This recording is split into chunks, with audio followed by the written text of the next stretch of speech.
मैं आपके माध्यम से, जो सिनेमा है वो समाज का आईना होता है।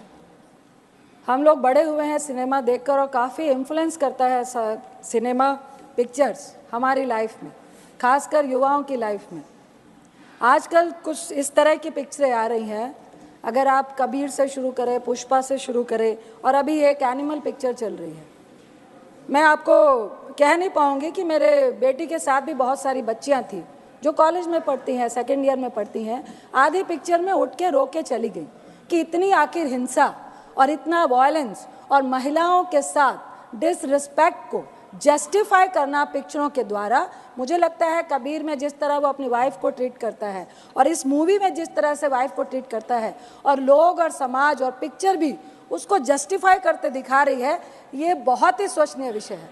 दूसरा, युवाओं पे सभापति जी बहुत सारे ऐसे एग्जाम्पल्स हैं कि इन पिक्चरों का, इन वायलेंस का और गलत नेगेटिव रोल को हीरो की तरह पेश करने में हमारे आज के खासकर 11वीं और 12वीं के बच्चे इनको रोल मॉडल मानने लगे हैं। कई इस तरह की हिंसा हमें समाज में देखने को मिल रही है, जो एग्जाम्पल और जो उदाहरण वो पिक्चरों से लेकर आते हैं।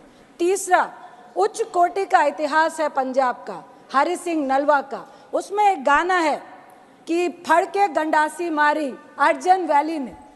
ये इतिहास को एक गैंगवार में, दो परिवारों की नफरत की लड़ाई में, जिसका बेटा अपने बाप के प्यार के लिए मरता हुआ, या बिल्कुल उसके लिए वो भी जस्टिफाई नहीं कर पाई है ये पिक्चर, और उसमें वो सरेआम हॉस्टल में, कॉलेज में, बिल्डिंग्स में बड़े बड़े हथियार लेकर मारता है, और कोई कानून, कोई लॉ एंड ऑर्डर, उसको कोई सजा नहीं जाता है।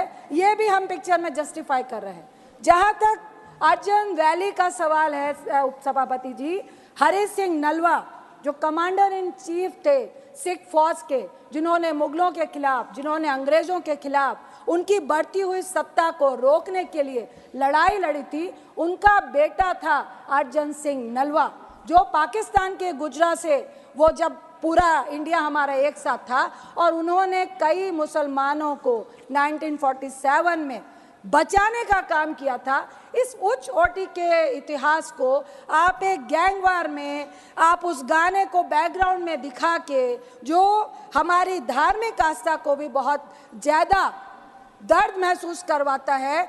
गुरु गोविंद सिंह जी जो सिखों के 10वें गुरु हैं, वो जब मुगलों से लड़ाई लड़ रहे थे, उन एक डाडी फोक होता है जिसके तहत आप एक फोक सॉन्ग के तहत अपनी फौज को जोश पैदा करते हैं। सर, मेरा एक ही सवाल है, 30 second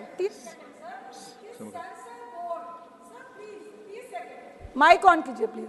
sir, thank you sir. Sensor board ऐसी पिक्चरों को बढ़ावा कैसे दे रहा है, और किस तरह से ऐसी पिक्चरें पास होके आती हैं जो हमारे समाज के लिए बीमारी है? ऐसी पिक्चरों का कोई भी स्थान हमारे समाज में नहीं होना चाहिए। बहुत बहुत धन्यवाद।